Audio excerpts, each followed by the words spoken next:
Muraho, hari abantu benshi tujya dukunda kuganira bakambwira ko bakunda kwibagirwa password y'ama email yabo. Abenshi muri bo bakunda gutakaza ayo email kubera yuko badakora password recovery, kubera ko akenshi nta bumenyi baba bifitiye ndetse ntibanakunda no kugerageza. Muri iki gihe ushobora gutakaza email ukabohombya ibintu byinshi, contact, amafoto ndetse n'ibindi bintu bigiye bitandukanye, amadokima n'ibindi bintu byinshi. Niyo mpamvu ugomba gukoresha uko ushoboye kugira ngo ugumane email yawe. Email yawe iriho amakuru yawe, ibitse byinshi byawe. Uyu munsi rero ngiye kukwereka uburyo ushobora gukora password recovery kugira ngo usubirane email yawe. Mu gukora recovery za email twifashisha email zacu zisanzwe, ariko kubera ko twibagiwe password, icyo dukora ni password recovery, cyangwa se tukifashisha nimero za telefone tuba twarakoresheje dufungura ayo email. Igihe izo nimero za telefone nta yindi email wayifungurijeho, nibwo ugira agaciro. Niba utarakora subscribe, ibuka gukora subscribe ubundi dukomeze. Iyi ngiyi ni room Z. Mu gukora password recovery ubu tujya gukora, ngiye kwifashisha email imwe muzo mfite kugira ngo mbereke uburyo password recovery ikorwa. Nizere ko ukurikiye.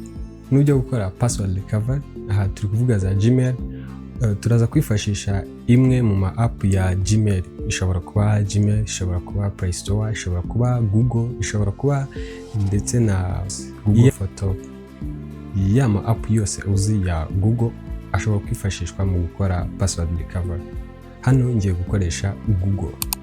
Ndayifungura, nimara kwifungura nkande kuri no profile pic yanjye, hanyuma imbere y'ino email yanjye hano hari akamenyetso k'agafresh kareba hasi, nkandeho, hanyuma nze hano handitse ngo add another account. Ntegereze bifunguke.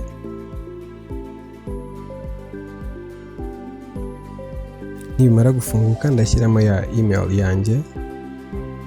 Hano nkwibutsa ko ushobora no gushyiramo nimero za telefone igihe ya nimero ya telefone yawe utigeze uyifunguriraho indi account.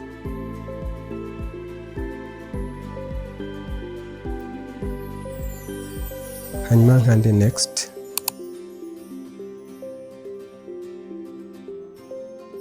Urabona ko iyo ugeze kuri no stage bakuzanira ahantu ho gushyira password. Kubera ko password utayibuka rero uraza gukanda hano hasi handitse forgot password.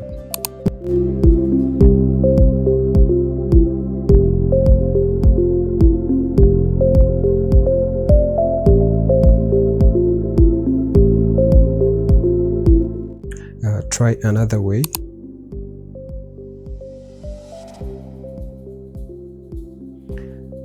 Aha barahita banyohereza aka email, na aka email wohereza kuri email ya recovery. Ni ya email ushyiramo igihe ugiye gukora recovery wifashisha kugira ngo ubashe gukora recovery.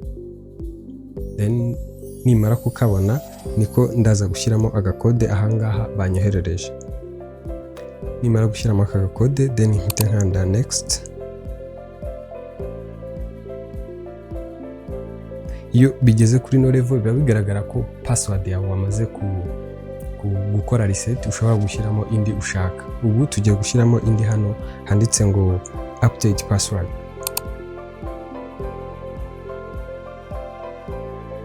Hanyuma ubundi ugashyiramo password ushaka. Wanarangiza hano hasi ugakonfirma, ugakanda save password, save password, change password, save. Hano ubungubu password yawe iba yamaze guhinduka. Ushatse wakongera ugakoresha email yawe nkuko byari bisanzwe. Ubu buryo ntabwo bugoye, icyangombwa ni ukubyumva neza ndetse ukanabisobanukirwa. Ikintu cy'ingenzi bisaba ni gukurikiza amabwiriza ndetse ukanabyumva neza. Ibi ntabwo bigoye. Gukora password reset biroroha. Icy'ingenzi ni ukuba ufite nimero ya telefone wafungurijeho account yawe, cyangwa se ukagira email yawe ushaka gukorera password recovery. Biroroha. Aha mbibutse ko niba ufite email ugomba kuba byibuze warashyizemo password recovery kugira ngo bizakorohe. Ahangaha twifashishije email recovery kugira ngo dukore password recovery.